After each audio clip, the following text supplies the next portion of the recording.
Bismillahirrahmanirrahim. Assalamualaikum warahmatullahi wabarakatuh. Halo anak-anak, apa kabarnya hari ini? Alhamdulillah, luar biasa, Allahu Akbar. Anak-anak, ketemu lagi dengan Bapak. Di sini Bapak akan menjelaskan evaluasi tema 2, subtema 2.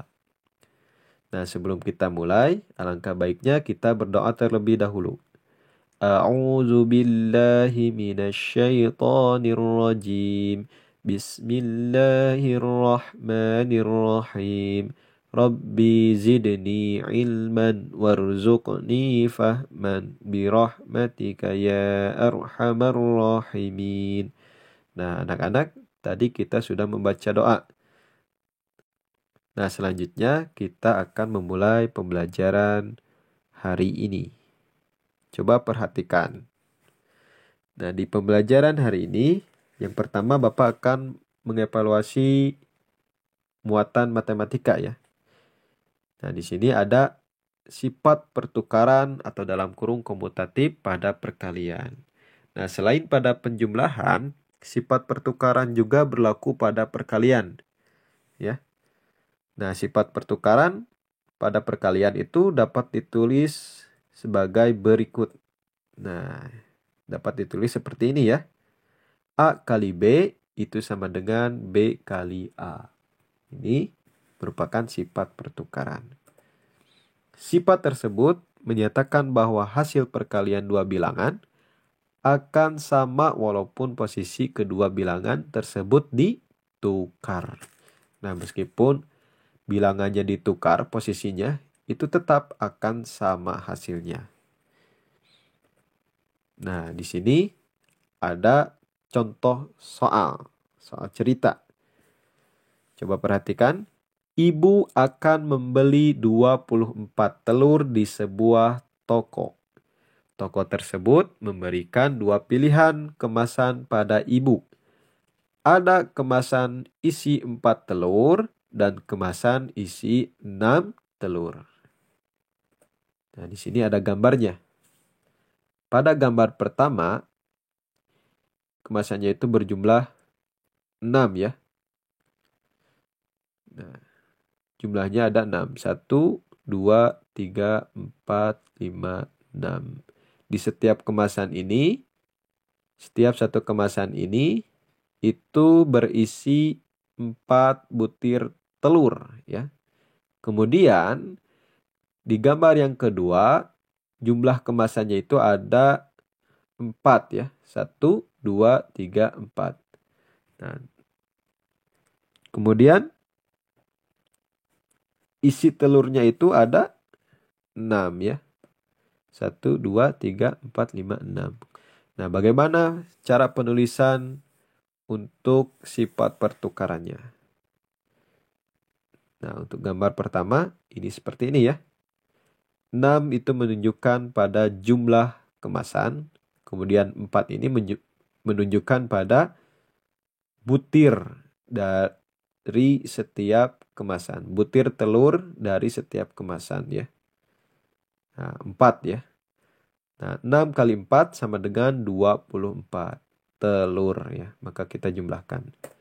Nah, kemudian di gambar yang kedua, itu penulisannya seperti ini. 4 kali 6 sama dengan 24 telur. 4 menunjukkan jumlah dari kemasan ya. 1, 2, 3, 4. Kemudian 6 itu menunjukkan dari jumlah telur pada setiap kemasan. Yang ini ya, 1, 2, 3, 4, 5, 6. Nah itu. Kemudian sama dengan 24 telur. 24 telur ini adalah jumlahnya ya. Nah, terus bagaimana cara penulisan selanjutnya pada sifat pertukaran? Nah, ini akan seperti ini hasilnya. 6 kali 4 sama dengan 4 kali 6. Sama dengan 24 telur. Nah, meskipun ini diubah posisinya, angkanya, tapi tetap hasilnya sama. Nah, anak-anak di sini ada contoh soal lagi ya. Soal bergambar. Nah, soalnya itu 4 kali 3 sama dengan kali titik-titik sama dengan titik-titik. Nah, sebelumnya kita harus lihat dulu gambarnya ya. Nah, di sini pada gambar yang pertama itu ada 4 kandang burung yang di setiap kandangnya itu berisi 3 burung. Maka itu penulisannya itu seperti 4 kali 3. Itu penulisannya ya. Nah, kemudian pada gambar yang kedua itu terdapat 3 kandang burung yang diisi oleh 4 burung dari setiap kandangnya. Maka 3 ini yang ada pada soal ini melambangkan pada jumlah kandang. Nah, maka yang titik-titiknya ini itu adalah jumlah burung ya. Berarti kalau kita lihat pada gambar di sini jumlah burungnya itu ada 4. Nah, maka di sini jawabannya adalah seperti ini. 4 kali 3 sama dengan 3 kali 4. Kemudian jumlahkan sama dengan 12. Nah, ini untuk sifat pertukaran ya. Nah, kita lanjut. Nah, di sini Bapak akan mengevaluasi pada muatan bahasa Indonesia. Di sini menjelaskan isi dongeng. Kita dapat memahami isi dongeng dengan membaca secara cermat seluruh teks yang ada pada dongeng. Kemudian selain itu kita juga dapat memahami isi dongeng dengan menjawab pertanyaan berdasarkan kata tanya. Kata tanya itu ada apa, di mana, kapan, siapa, mengapa, dan bagaimana. Nah, informasi dalam dongeng dapat ditulis dalam bentuk peta pikiran. Nah, itu agar memudahkan atau memahami dan mengingat isi dongeng. Nah, di sini ada contoh peta pikirannya ya. Nah, kisah kucing kecil. Ini judulnya ya. Anak-anak bisa lihat kisah kucing kecil ini ada pada buku ya. Halaman 127. Nah, kemudian langkah selanjutnya dalam membuat contoh peta pikiran itu harus ada kata siapa. Misal, siapa tokoh dalam dongeng tersebut. Kemudian kata apa. Apa yang dikatakan kucing tua. Kemudian kata apa lagi. Apa yang dilakukan kucing kecil kepada tuannya. Kemudian ada kata mengapa kucing kecil bersedih. Nah, jadi sebelum kita membuat contoh peta pikiran, kita harus membaca secara cermat dulu seluruh teks yang ada pada kisah kucing kecil. Nah, ini memudahkan kita untuk memahami dan mengingat isi dongeng. Nah, anak-anak, di pembahasan selanjutnya Bapak akan mengevaluasi pada muatan PPKN. Di muatan PPKN ini ada keberagaman sifat. Keberagaman sifat teman-teman di sekolah. Kemudian keberagaman sifat anggota keluarga. Dan terakhir sifat tetangga di lingkungan sekitar. Nah, tentunya kita akan menemukan bermacam-macam keberagaman sifat yang ada pada lingkungan sekolah, kemudian lingkungan keluarga, dan lingkungan tetangga yang ada di sekitar kita. Nah, tentunya kita harus sebagai anak atau murid atau masyarakat yang baik, kita sebaiknya memiliki rasa toleransi dan menghormati setiap perbedaan yang ada. Dengan keberagaman, kita belajar untuk saling menghargai dan menghormati perbedaan sifat yang dimiliki satu sama lain. Nah, itu cara kita menyikapi ya, sikap atau sifat keberagaman yang ada pada sekolah, kemudian anggota keluarga, dan tetangga di lingkungan sekitar.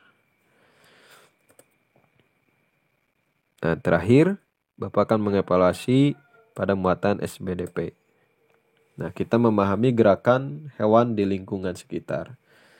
Nah, di SBDP ini kita dapat meniru dari gerakan makhluk hidup di sekitar. Misalnya, gerak meniru gerakan hewan. ada berbagai jenis gerakan hewan. Misalnya gerak berjalan, melompat, terbang, dan lari. Nah, kemudian hewan yang dapat ditiru gerakannya itu antara lain, nah seperti ini ya, yang ada di gambar.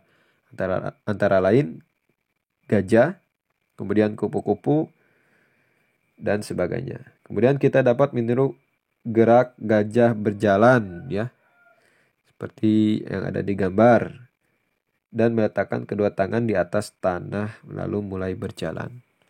Nah, yang seperti ini ya. Nah, kemudian juga gerakan meniru hewan juga itu bisa dijadikan tarian. Nah, seperti ada pada gambar yang kedua ini ya. Nah, ini merupakan gerakan tarian yang menyerupai hewan kupu-kupu. Dan kemudian di gambar yang ketiga ini beberapa bentuk gerakan hewan ya. Ada gerakan bagaimana cara kuda berjalan, kemudian bagaimana cara bebek berjalan, kemudian cara katak melompat, dan terakhir bagaimana cara kelinci melompat. Nah, ini muatan SBDP. Nah, itu saja anak-anak untuk evaluasi hari ini. Untuk lebih lanjutnya, anak-anak bisa membaca ya, membaca materi yang ada pada buku. Oke, Bapak ucapkan terima kasih kepada anak-anak yang sudah mengikuti pembelajaran hari ini. Kita tutup pembelajaran hari ini dengan bacaan kifaratul majelis. Subhanakallahumma wa bihamdika asyhadu alla ilaha illa anta astaghfiruka wa atubu ilaik. Terima kasih. Assalamualaikum warahmatullahi wabarakatuh.